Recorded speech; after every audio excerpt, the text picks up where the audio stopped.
Esto es PEDET al aire, Voces de Territorios de Vida. El programa que te conecta con las historias, sueños, esperanzas y desafíos de nuestras comunidades. PEDET al aire. Voces, testimonios, entrevistas y reportajes nos llevarán a conocer las comunidades en los territorios PEDET.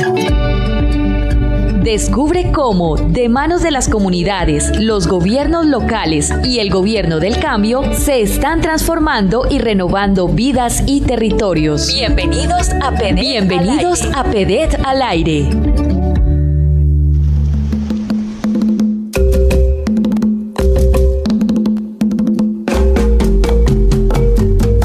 Todo lo negro es malo. Eso dice tu creencia. Todo lo negro es malo. Eso dice tu creencia. No has entendido aún. La verdadera esencia. Esto es PEDET al aire. Gracias por cumplir la cita de este encuentro con las regiones, con las noticias de cómo se están transformando los territorios. Y como usualmente arrancamos este espacio con música, pero no cualquier música, música que tiene reflexión, que tiene invitación y que nace justamente en los municipios PEDET. Esta canción tiene sabor a Tumaco.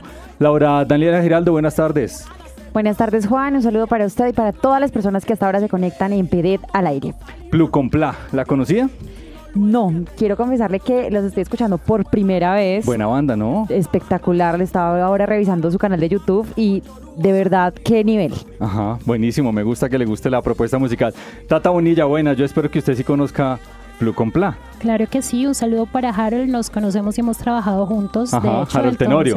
Sí, claro que vocalista sí. O líder de la banda y con Plucompla. la escuela cultural que dirige su mamá, sus hermanos, son un referente importante para la gente negra de este país. Un saludo a Plucompla y deliciosa la plumuda, deliciosa. Para allá quería ir, Tata, justamente. ¿Qué es Plucompla? Usted creo que reconoce un poco más ese sabor. Plumuda con plátano, ¿no? Pero también es una burla, ¿no?, a esas microviolencias que vivimos a diario. Entonces Harold y su equipo deciden aprovechar eso y resignificarlo. Entonces la gente del Plucompla, que no ha tenido espacio en otros lugares, pero que luego viene a ser reivindicada en un grupo como este de tanta envergadura. Además, en cada canción, uno escucha Plucompla y cada canción hay un mensaje. Como decía yo, hay una reflexión. Aaron David Corredor, ¿cómo anda? Buenas tardes, Juan. Laura, Tata. Bien, el presidente. Sabía que empezaba a pedir al aire y terminó su intervención en Armenia. Excelente. Bien, presi, esa es. Le escribimos Sí, que si podía irse... que el presi dice... Hay que generar un nuevo tipo de comunicación alternativa, y sabe que PEDET al aire intentamos hacer esa comunicación con los territorios. Estamos en la misma línea. Sí, bien, presi, bien. Y ya que lo menciona y me acaban de decir que se acaba de subir a la camioneta y sintonizó Radio Nacional. Nos está escuchando el presi. Debe ser. Sí, por supuesto.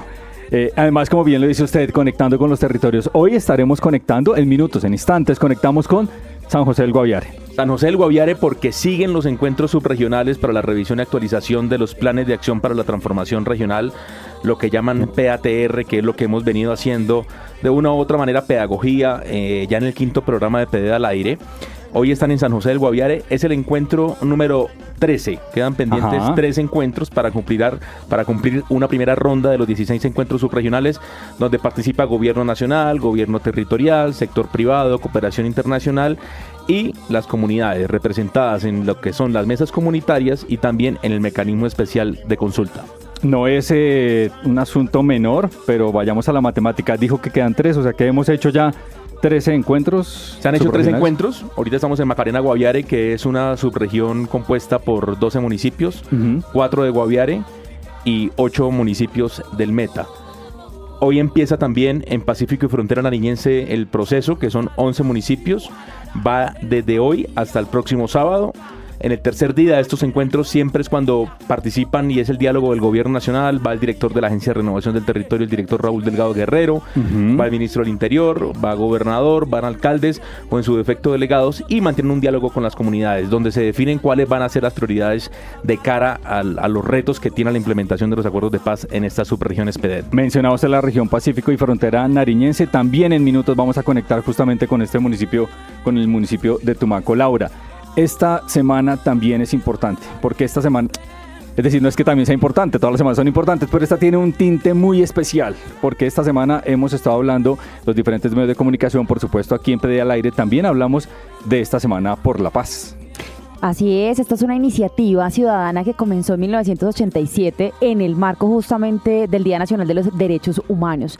¿Cuál es el objetivo? Visibilizar los esfuerzos de miles de personas que trabajan diariamente en la construcción de paz, desde los territorios, desde diversos roles, porque también se involucra la iglesia, o sea, diferentes entidades y escenarios sociales. Entonces, Tata, me parece que hay que hacerle mucho hincapié a esta Semana por la Paz y que todos de verdad nos pongamos la camiseta porque es un trabajo de cada uno.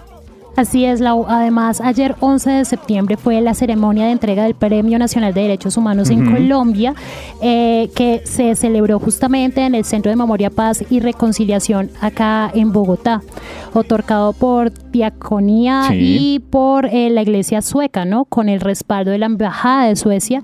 Y en general este premio es importante porque es un reconocimiento internacional, aunque se dé en el marco nacional, al esfuerzo de esas personas, organizaciones y colectivos que han dedicado su vida al trabajo y a la protección de los derechos humanos. Líderes y lideresas reconocidos, ¿tiene de pronto, Tata, algunos nombres que podamos compartir, algunos de los reconocidos? Entiendo yo que hay premio a una vida, hay los líderes como puntualmente desde región. ¿Qué tiene ahí que podamos compartir en este momento para seguir hablando de paz?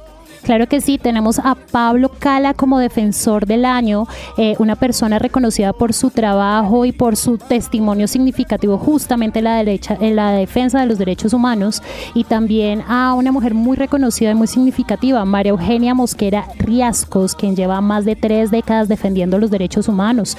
Guido Albán Rivera Chicangana es otro reconocido defensor, y por supuesto a Soquimbo, que es una organización que ganó en la categoría de proceso colectivo del año.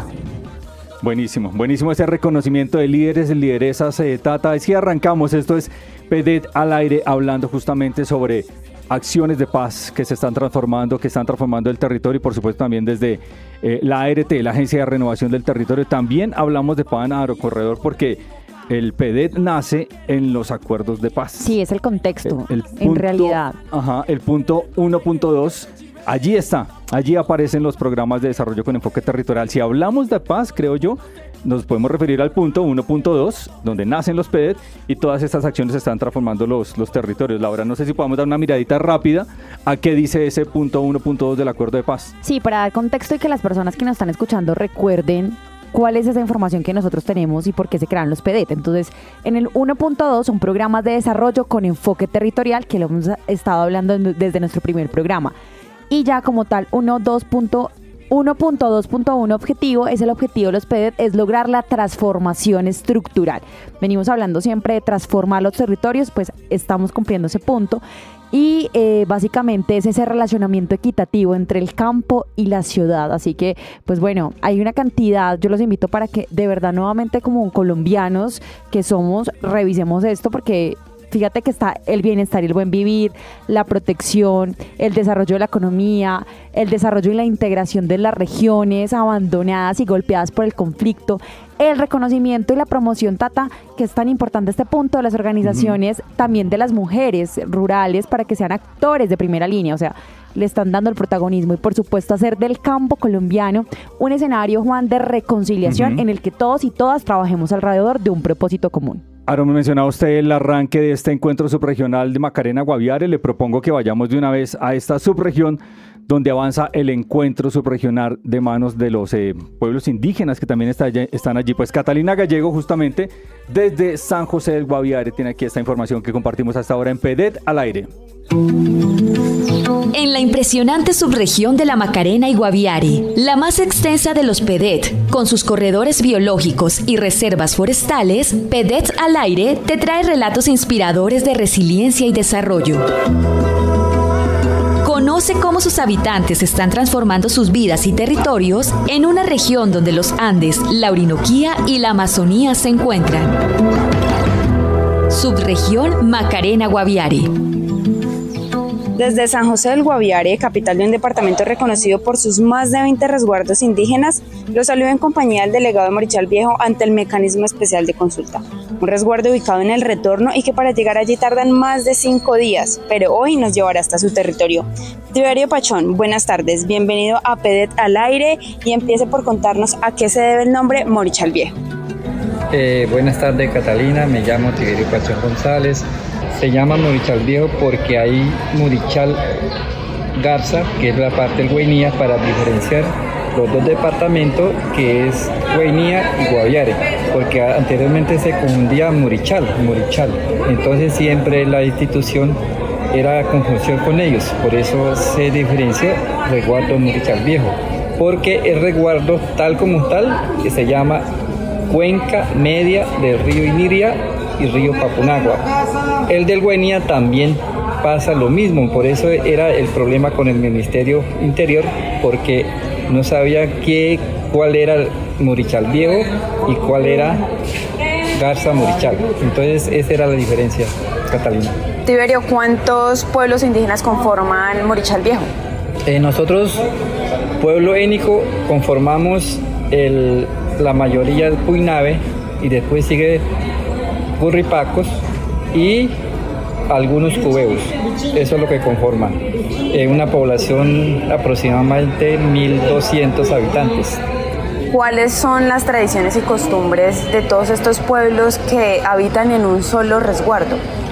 Mire, ese es muy importante eso, Catalina, porque es que allá tenemos unos encuentros muy culturales, la parte evangélica, que es la que más da potencia allá, y la institución educativa que estamos desarrollando, como recuperando la lengua materna que hemos perdido bastantemente en este tiempo. Para ustedes como comunidades indígenas, ¿qué significan los PEDET? Los PEDET son términos, diría yo, occidental, pero de todas maneras nos estamos dando cuenta porque nosotros mismos estamos entendiendo qué significa PEDEC. Anteriormente las instituciones era la que manejaba PEDEC, nosotros no teníamos conocimientos, pero hoy en día ya conocemos qué es PEDEC, por donde se solicita el proyecto para desarrollar a un pueblo para mejorar calidad de vida.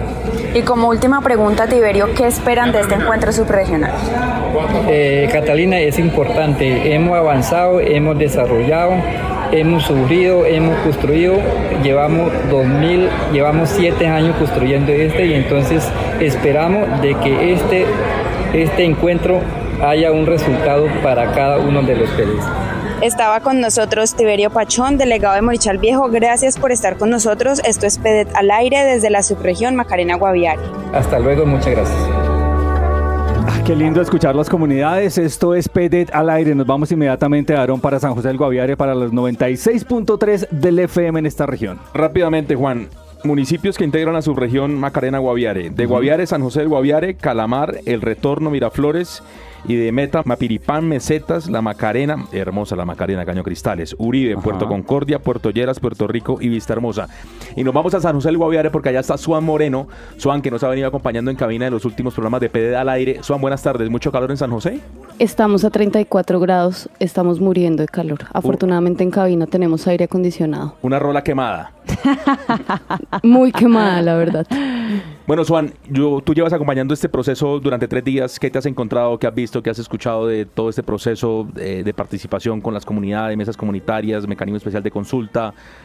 No, pues Aaron, hemos estado acá acompañando, escuchando a la gente, buscando soluciones a las problemáticas de la región, revisando cuáles serían los proyectos y las inversiones más estratégicas para trabajar en este lugar.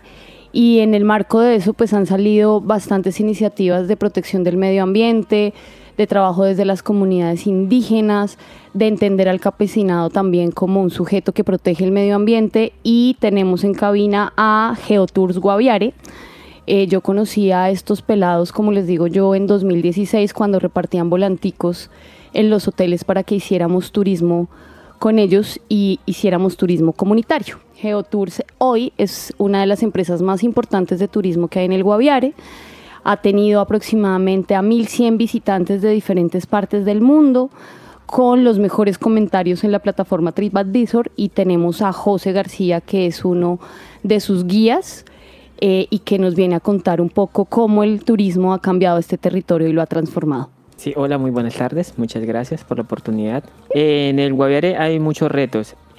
Como tal, como agencia de operadora local, nos mueve mucho el tema del medio ambiente, ¿no? Trabajamos, si bien es importante el tema económico, el impacto social, el medio ambiente sí que nos mueve y el turismo es un buen medio para trabajar por ello. ¿Por qué? Porque si las comunidades están enfocadas en ganar dinero de una forma lícita, puesto que la agencia, y bueno, no solamente acá existe Geotours del Guaviare, sino que hay muchas más, si se trabaja mancomunadamente con las comunidades, porque esto es hacer patria, esto es el trabajar directamente con la comunidad, es equidad. Y en este país sabemos que históricamente ha habido desigualdad. Bueno, en el mundo hay desigualdad, pero en Colombia las brechas son pues bien marcadas. Y eso es esa semilla que es acá el turista, los viajeros, pues es muy interesante, ¿no? Entonces hay unos retos grandes porque sabemos que la deforestación pues es muy negativa, aunque Guaviare y sur del Meta pues está siendo un ejemplo en los últimos años, según pues lo dice el Ministerio del Medio Ambiente, ¿no?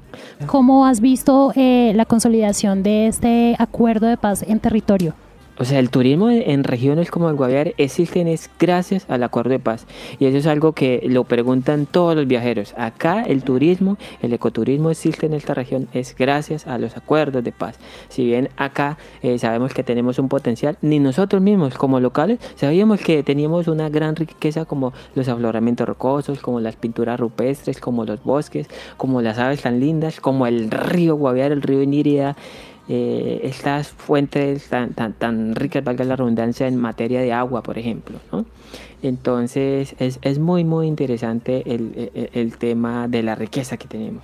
El acuerdo de paz es supremamente importante, ¿no? Porque sobre todo el norte del Guaviare, teniendo esta potencial de la lindosa, pues es una riqueza pero que el mundo no la conocía. Hoy la está conociendo los europeos, los norteamericanos, los residentes en Estados Unidos, colombianos y sus familiares están visitando esta región, pero que antes ni nosotros mismos la conocíamos y mucho menos pues valoramos esta, valga la redundancia, riqueza en fauna, flora y etcétera, en los suelos, en el ecosistema. José, ¿tú cómo llegas a ser guía turístico en San José del Guaviare? Bueno, la historia es muy interesante, imagínate. Yo soy nacido y criado acá en San José del Guaviare, orgullosamente campesino, hijo de campesinos. Como la mayoría de jóvenes, no solo en el Guaviare, sino en el país, pues uno como que quiere ir a la ciudad a experimentar cosas nuevas. Entonces yo terminé, de hecho me gradué en un colegio agropecuario, de acá se llama sede de concentración de desarrollo rural. Entonces me fui para Bogotá a trabajar y qué tales y a empezar mi carrera de administración de empresas. En ese orden de ideas, pues la verdad trabajaba 12, 13 horas y bueno, no pude seguir también un poco la parte económica, no pude seguir. Bueno, y ahí me enamoré, qué tal, después me desenamoré y ahí entonces no pude perseverar. En ese orden de ideas me vine de vacaciones. En 2016 acá regresé al Guaviare de vacaciones, imagínate. O sea, ya llevo 8 años de vacaciones nuevamente en este bello territorio. Y ahí entonces fue como el territorio me atrapó. El territorio me atrapó. Yo llegué inicialmente a manejar un taxi, el tema del transporte. Y ahí mi papá me dijo, métase al SENA a estudiar, porque vea, usted no siguió su carrera y en el SENA es gratis y es chévere y van a dar un curso de turismo. Y yo, ay, ¿será que sí? ¿Será? Bueno, precisamente ingresé al SENA. En ese entonces, en el 2017, ofertó el SENA el primer tecnólogo en guianza turística en el departamento del Guaviare. Entonces ingresé y así fue como nos grabamos de guía de turismo. En ese orden, en ese transcurrir conocí a Julián Niño, que es el fundador de nuestra agencia, y ahí pues conocí sobre todo la riqueza de las historias de los europeos. Ahí me enamoré del turismo realmente. Si no fuera por eso, por ese despecho, no estaría acá. José, ¿cómo ha transformado esto el territorio? Ustedes cómo han trabajado con los excocaleros, con las juntas de acción comunal y cómo hemos hecho el proceso de diálogo con ellos para que pasen a economías lícitas.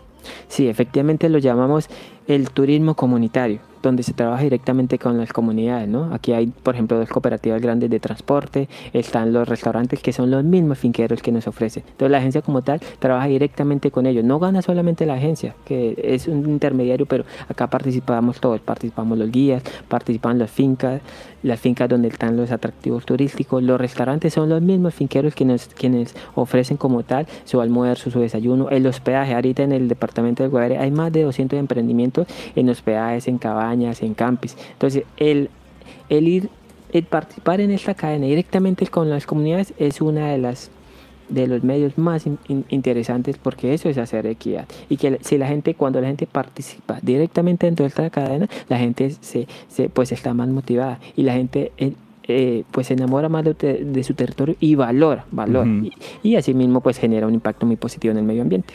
José Javier García, guía de Geotours Guaviare. Buenísimo, José Javier, gracias. Será un placer ir a profundizar en esta historia que además tiene conexiones con el territorio. Suane, Caterín Moreno, gracias también por estar con nosotros, por ese informe, por ese reporte desde San José del Guaviare. Suan tiene que correr porque la regañan.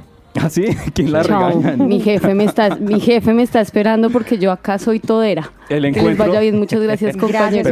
Pero Juan, hay un dato importante de esa subregión, porque esta subregión PEDET Macarena Guaviare es la de mayor extensión, y ahí confluyen los Andes, la Orinoquía y la Amazonía. Conectamos ahora directamente con el Pacífico. Nos vamos justamente para el municipio de Tumaco. Esto es un viaje, lo hacemos en avión, en lancha, claro, caminando, en lancha. Nos vamos en lancha. Bueno, llegamos a Tumaco, a la 104.6, porque en Tumaco, que es digámoslo, como la capital de la subregión PEDET Pacífico y Frontera Nariñense, empezó hoy también su encuentro subregional. Encuentro subregional para revisar iniciativas, priorizar proyectos y decir cómo se va a transformar el territorio.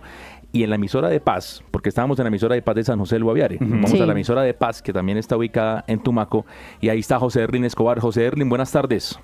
Hola, muy buena tarde para ti y para todos los radioescuchas que a esta hora están conectados en esta emisora. En nuestro programa y el programa de las comunidades, José Erlin. Bueno, José Erlin, ¿cómo arrancó este primer día del encuentro subregional ahí en Pacífico y Frontera Nariñense? Muy optimista toda la comunidad y la institucionalidad que está haciendo presencia precisamente en este proceso de actualización del PATR subregional de Pacífico y Frontera Nariñense, donde concurren pues 11 municipios de esta subregional, que a su vez tiene 3 subregiones, lo que es Sanquianga, Telembí, Pacífico Sur y Piedemonte Costero, con el municipio de Ricaurte.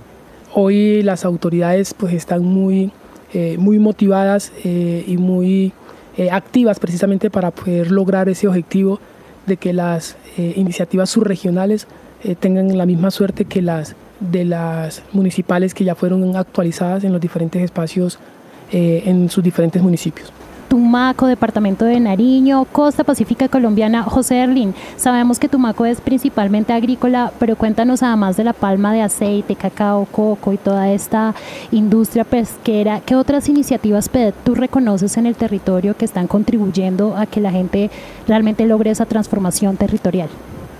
Mira, tú lo has dicho de una forma muy rápida, pero muy profunda. Tumaco tiene un potencial agropecuario, pero también geoestratégico interesante desde el punto de vista de lo que puede ofertar en su naturaleza y obviamente combinada con la riqueza étnica, cultural que tiene este territorio. Pues Tumaco, no solamente Tumaco, sino Pacífico y Frontera Nariñense, quisiera incluir todo el territorio en su dimensión, incluyendo Piedemonte Costero como tal, en el caso específico de Ricaurte, tienen un potencial. Por un lado, en el Piedemonte tenemos la caña panelera, pero también tenemos el tema turístico articulado precisamente con el tema de las reservas naturales, entre ellas pues la Planada y otras que están alrededor de la zona de Piedemonte Costero, en la zona del Telembí, que son 3 municipios que han sido fuertemente mineros, ancestralmente mineros,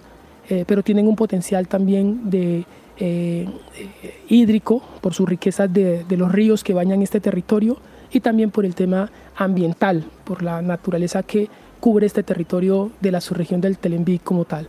Y luego nos adentramos a la zona del Sanquianga, donde también es fuerte el tema ambiental desde el punto de vista de la conservación.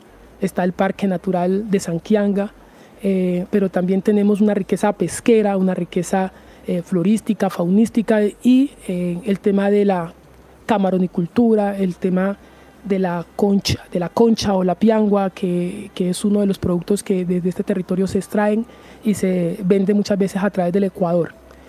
pero también hay un potencial grande en la zona del Pacífico Sur, que está el Sanquianga está comprendido por 5 municipios, entre ellos está Santa Bárbara de Iscuandé, que conecta en la zona de Sanabria hacia la zona andina, o cordillera más bien, del departamento de Nariño, pero también conecta con los municipios, un poco con los municipios del Cauca, hacia la zona principalmente de Guapi, y luego tenemos al Charco, tenemos a La Tola, tenemos a Mosquera, Olaya Herrera, Mosquera, y ya llegamos acá a lo que es Pacífico Sur, comprendido principalmente por Francisco Pizarro y San Andrés de Tumaco.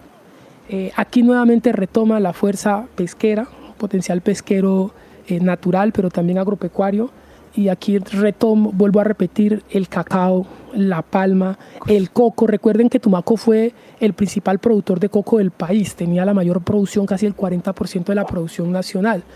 Es una de las zonas importantes a nivel de producción de madera, pero también tiene un potencial grande en materia de producción de lo que se llama el plátano, y en el pasado fue gran productor del banano.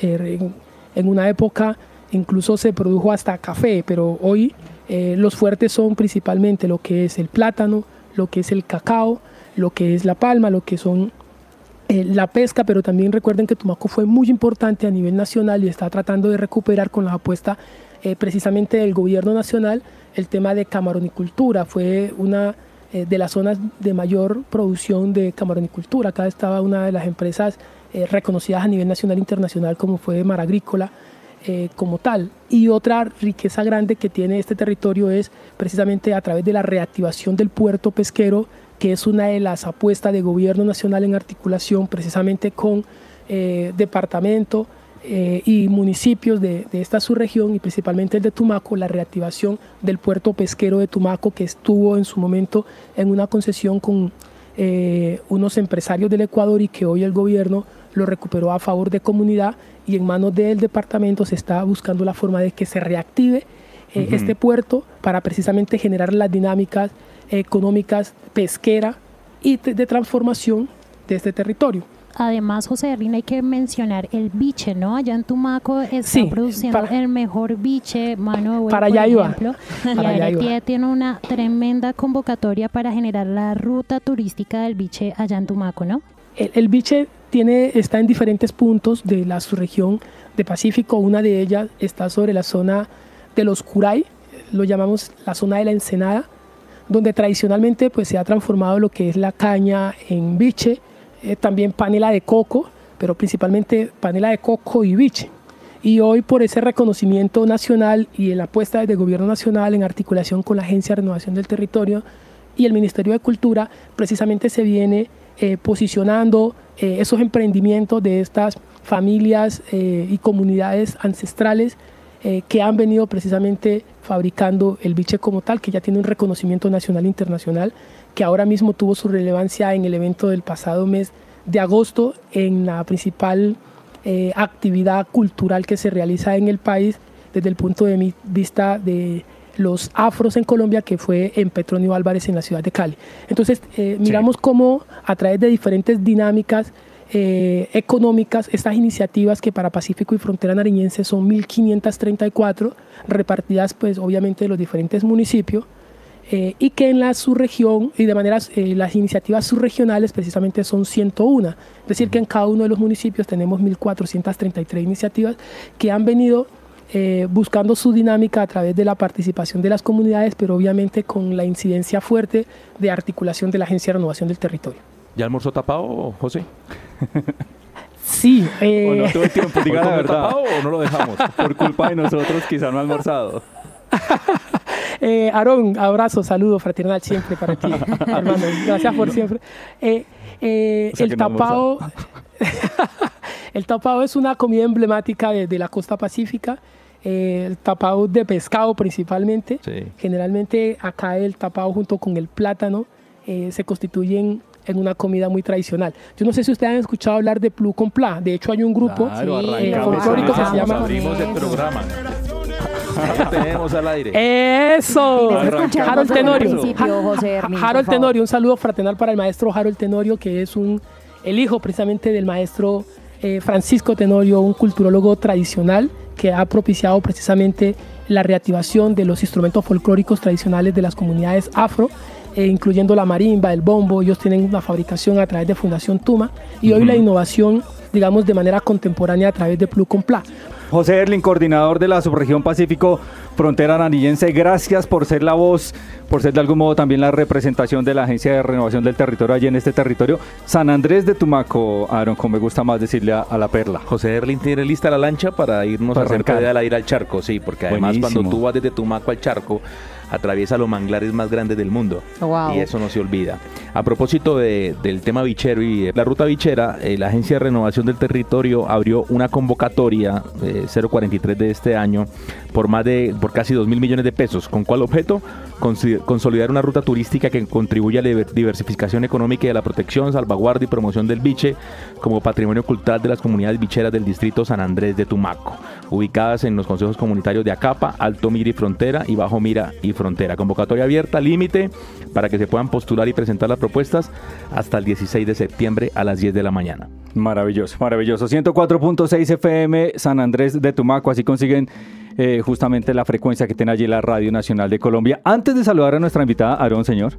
No, me dicen que el Presi sigue conectado ahí a Radio Nacional, escuchando medios alternativos. Saludo para el señor comunitarios presidente de la y el República. sábado hay canal también. No, buenísimo. Tenemos solo buenas noticias.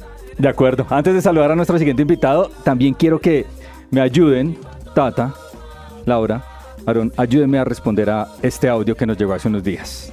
Mucho gusto, mi nombre es Pedro Antonio Camargo, hago parte a los PDs por el municipio de Saravena, integro también en la parte de la junta de acá del municipio y quisiera conocer más de cerca, bueno, cómo es la participación en la radio del tema de los PDs. La verdad, hay cosas muy importantes que uno quisiera, como hacerlos conocer a la comunidad, hacerlos conocer a la gente del común, que es lo que venimos trabajando en el tema de los PDs. Cuáles son los proyectos más importantes y que se ha avanzado en esos temas, pero únicamente pues veo el anuncio ahí que radio, pero no tenemos como esa invitación o esa convocatoria. Bueno, vamos a salir a la radio una vez a la semana a cada municipio PD para que estemos dando pues información de todo el trabajo que hemos venido haciendo. Muchas gracias.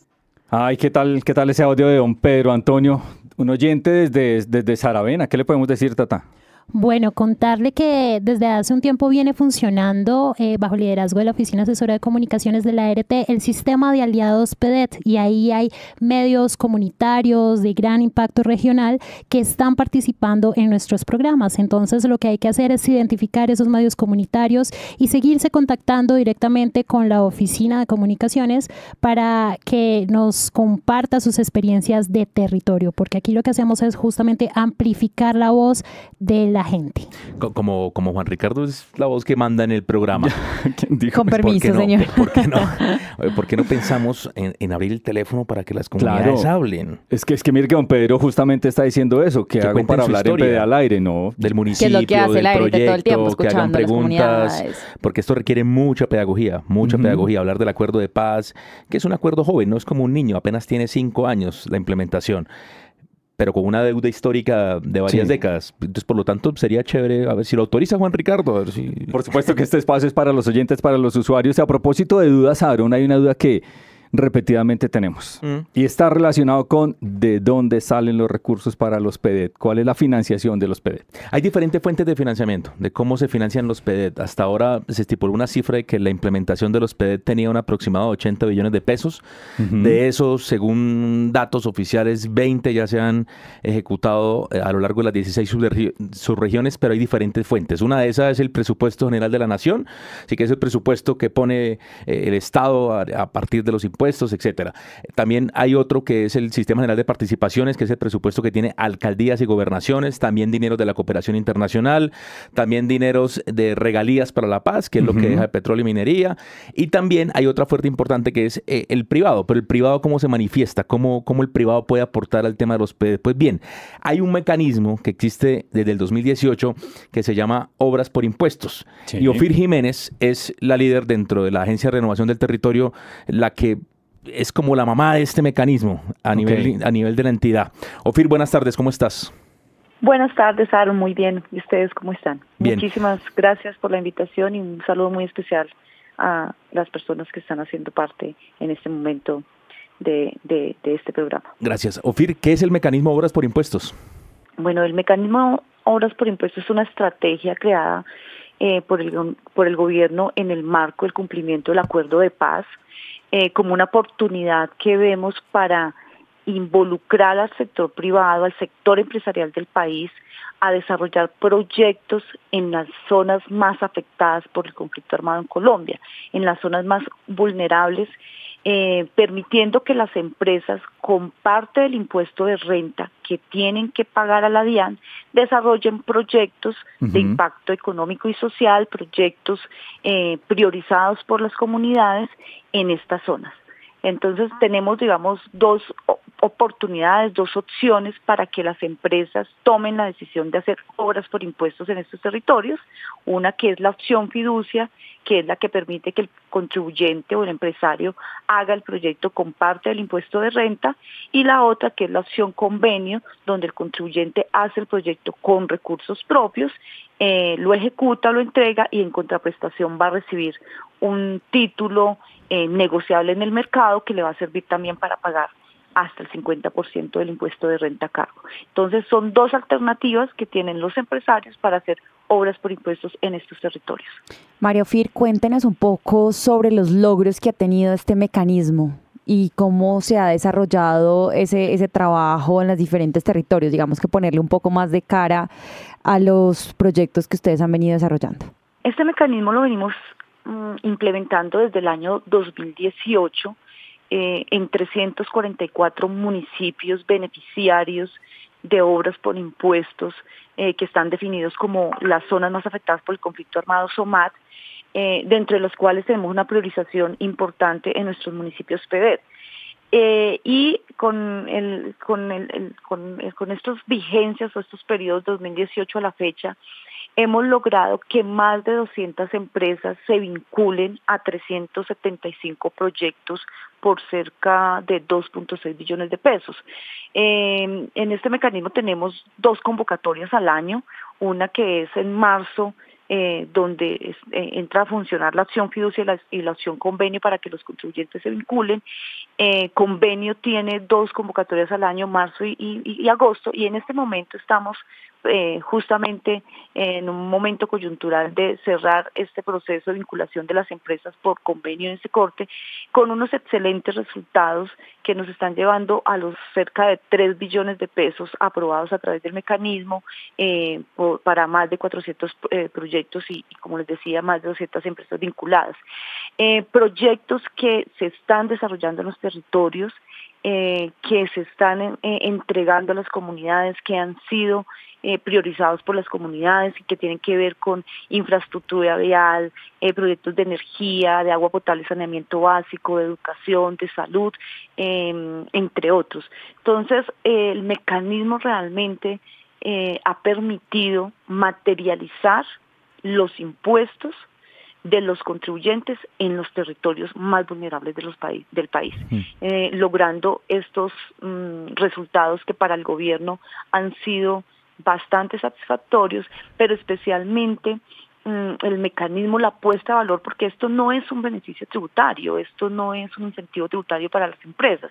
Las empresas aquí desarrollan los proyectos de manera voluntaria, invirtiendo este impuesto y viéndolo materializado en estas obras y en estos proyectos que se entregan a las comunidades. Es todo un tema de imagen reputacional, de generación de confianza con las comunidades, de articulación entre los diferentes actores que han llevado a hoy por hoy tener esos resultados. Ofir habla de contribuyentes y yo me asusto porque no he pagado todavía mi declaración, pero bueno. Estamos en esos días. Sí, no olvidar. Ofir, ¿qué tan eficiente ha sido? O por lo menos dos preguntas. La primera, ¿cómo ha sido la aprobación, el histórico de la aprobación de este cupo? Y en este gobierno, desde el 7 de agosto del 2002, ¿cómo ha sido el comportamiento de obras por impuestos? Y cuando las empresas ejecutan, ¿cuál es su nivel de eficiencia frente a la obra que se comprometen a hacer con el pago de sus impuestos? Bueno, esa es una pregunta muy, muy importante porque este mecanismo, como les indicaba, lo venimos implementando desde el año 2018, donde pues estábamos apenas arrancando, todos estábamos aprendiendo, las entidades públicas del orden nacional, las alcaldías, gobernaciones, los empresarios, etcétera, y arrancamos con un cupo CONFIS de 250.000 millones de pesos, con 22 proyectos por cerca de 235.000 millones de pesos y 28 empresas vinculadas en ese momento. Así nos mantuvimos en ese cupo, Aaron, hasta más o menos el año 2022, donde el gobierno Duque incrementa ese cupo de 250.000 a 500.000 millones de pesos, pero este gobierno, el gobierno del cambio, le dio un gran respaldo al mecanismo Obras por Impuestos en toda esa apuesta de construcción de paz y de materializar los acuerdos de paz, e incrementó el cupo CONFIS el año pasado a 800.000 millones de pesos y, como les decía, este año a 1 billón de pesos, meta que por fortuna estamos casi que alcanzando el 90% del cupo. Entonces, año tras año, desde que venimos implementando el mecanismo, cuando arrancamos con 28 empresas y 22 proyectos, año tras año el número de proyectos ha venido creciendo, el valor del cupo CONFIS, el compromiso del gobierno con el sector empresarial y con las comunidades se ha venido viendo reflejado en ese incremento del cupo CONFIS, y asimismo el sector empresarial está respondiendo. Entonces aquí no voy a hablar de contribuyentes, sino de activos contribuyentes, porque los empresarios efectivamente se están volviendo activos contribuyentes a través de Obras por Impuestos, viendo materializados sus impuestos de una manera eficaz y eficiente. Y ahí respondo a tu otra pregunta, Aaron, y es que un contribuyente, cuando se vincula a un proyecto, son proyectos que vienen siendo presentados, estructurados y formulados por las alcaldías, por las gobernaciones, e inclusive por los mismos contribuyentes, y tienen que pasar todo un flujo de viabilidad por los ministerios o por las entidades nacionales competentes, por el DNP, hasta quedar registrados en un banco y ellos poderlos seleccionar para vincularse con el impuesto por la opción fiducia o con recursos propios por la opción convenio. Y una vez se vinculan, ese proceso de aprobación lo hace la Agencia de Renovación del Territorio mediante un acto administrativo. Las empresas arrancan un proceso de contratación de los diferentes actores que requieren para ejecutar el proyecto, contratistas, proveedores, las fiducias, etcétera. Una vez surtido ese proceso, las empresas son muy eficientes y eficaces en la ejecución de los proyectos. Los ejecutan en los tiempos de los cronogramas, inclusive antes. De hecho, nosotros en algunos estudios internos que hemos hecho en la Agencia de Renovación del Territorio, hemos detectado que un empresario realiza un proyecto, por ejemplo, de dotación escolar, 3 veces más rápido que lo que se hace por otra fuente de financiación. Entonces, realmente aquí el mecanismo permite un grado de eficiencia por parte del sector empresarial para desarrollar los proyectos, además de verlos materializados y que efectivamente se ejecuten y se entreguen a las comunidades para que pues puedan satisfacer y a contribuir a mejorar su calidad de vida. Ofir, ya para despedir y con base en su experiencia, quisiéramos que por favor haga énfasis en ese impacto humano de los impuestos que se convierten en obras concertadas con la comunidad, porque hemos entendido que esa es la potencia de Obras por Impuestos, cuando la comunidad logra ver materializado no solo la articulación de la institucionalidad con el sector privado, sino muchos sueños o muchas necesidades que estaban un poco aletargadas en el tiempo y que en el marco de este gobierno se están cumpliendo. Claro, digamos, yo siempre he dicho que en mi experiencia y en el amor que le tengo claramente a esta estrategia, es una de las estrategias de mayor articulación que hay en el país, porque es que aquí confluyen diferentes actores. Entonces es una articulación directa, permanente, entre las comunidades, los gobiernos locales, el gobierno nacional y el sector empresarial. Si esto es como decía un empresario, es una mesa de 4 patas. Si una falla, la mesa se cae. Se tambalea. Es una tambalea y se cae o no funciona, y aquí este mecanismo permite efectivamente una articulación permanente, diaria. Nosotros inclusive el año pasado instalamos la Mesa Nacional de Obras por Impuestos como un espacio multiactor para justamente impulsar este mecanismo, hacer que más proyectos se movilicen y que más empresarios se vinculen a él. ¿Para qué? Para justamente impactar estas comunidades que están viendo el mecanismo como una oportunidad más para ver sus necesidades materializadas. Nosotros, por ejemplo, nos decían las comunidades voy a hablar de tantos proyectos, voy a hablar de un proyecto de una vía que comunicaba al Bagre con Zaragoza, y decía, llevamos 30 años esperando esta vía. Y en el paso de gobierno a gobierno, siempre la promesa es que iban a pavimentar la vía. Y eso única y exclusivamente lo vieron hecho una realidad, lo vieron materializado a través de obras por impuestos, ¿sí? Entonces realmente es un mecanismo, es una fuente de financiación más que deben aprovechar las administraciones municipales a través de la gestión de proyectos y obviamente con el concurso de la participación de las comunidades, para que ellos, que son los beneficiarios directos y que están realmente impactados con el mecanismo, pues sigan llegando más proyectos a estos territorios. Ofir Jiménez, directora del programa de obras por impuestos de la Agencia de Renovación del Territorio. Ofir, gracias por estar con nosotros. 137 proyectos con valor cercano a los 900.000 millones de pesos es lo que se proyecta para cierre octubre 31. Total, desde 2018 van 375 proyectos, 2.6 billones. Este gobierno, el gobierno del presidente Gustavo Petro y la DRT bajo la dirección del director Raúl Delgado Guerrero, es donde se ha logrado la aprobación del cupo más grande, 1 billón de pesos para este año. Laura Daniela Giraldo, Tata Bonilla, Aaron David Corredor, y que les habla Juan Ricardo Pulido. Gracias por la compañía. Esto es PDET al aire. Un abrazo. Un abrazo. Muchas generaciones